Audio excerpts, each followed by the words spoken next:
সুপ্রিয় দর্শক, সবাইকে শুভেচ্ছা জানাচ্ছি আমার ফেসবুক পেজের আজকের ভিডিওতে। যথারীতি ফুড ব্যাংকিং খুলনা কল্যাণ সংস্থার পক্ষ থেকে আজকের কার্যক্রম চলছে। যারা খাওয়া দাওয়া করেন তারা এই যে এখানেই বসে কার্পেটে বসে খাচ্ছেন। আর আমাদের সংগঠনের ভাই ব্রাদার যারা আছেন বিতরণের দায়িত্বে, তারাও দায়িত্ব পালন করে যাচ্ছেন। আজকে খাওয়া দাওয়া হয়েছে এখানে আপনার এই যে গল্লামারি যে খ্রিস্টান স্কুল আছে, খ্রিস্টান স্কুলের সামনে 100 জন লোকের আয়োজন ছিল। অর্ধেকের বেশি ইতিমধ্যেই খাওয়া শেষ।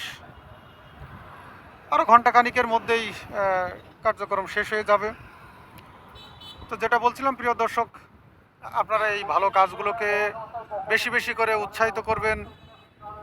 আজকের এই ব্যক্তি স্বার্থ উদ্ধারের এই সমাজে সবাই যখন নিজে নিজে কর্মে ব্যস্ত, সবাই যখন নিজের স্বার্থ উদ্ধারে ব্যস্ত, তখন এই ফুড ব্যাংকিং খুলনা কল্যাণ সংস্থার কিছু সদস্য ক্ষুধার্ত নিরন্ন মানুষের জন্য একটি মহৎ উদ্যোগ গ্রহণ করেছে।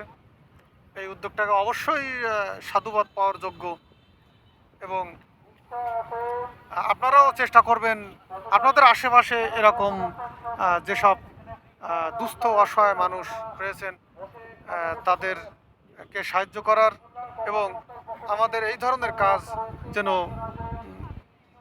আমাদের দেখাদেখি দেশের বিভিন্ন অঞ্চলে ছড়িয়ে পড়ে। আপনারাও উদ্যোগ গ্রহণ করবেন, আপনারাও এরকম সংগঠন তৈরি করবেন সমাজের বিভিন্ন ধরনের স্বেচ্ছাসেবার এই কার্যক্রমকে আরও বেগবান করার জন্য। তো আহ্বান জানাচ্ছি আপনাদের সকলকে। আর আমার এই ভিডিওটি বেশি বেশি করে লাইক দিবেন, কমেন্ট করবেন, বেশি বেশি করে শেয়ার করবেন। আমার ইউটিউব চ্যানেলেও এই ভিডিওটি আপনারা দেখতে পাবেন। আমার ইউটিউব চ্যানেলের নাম ওই একই, SM রাসেল কয়রা। তো সবাইকে আবারও ধন্যবাদ এবং শুভেচ্ছা জানিয়ে আজকের ভিডিওটি এখানেই শেষ করছি। খোদা হাফেজ।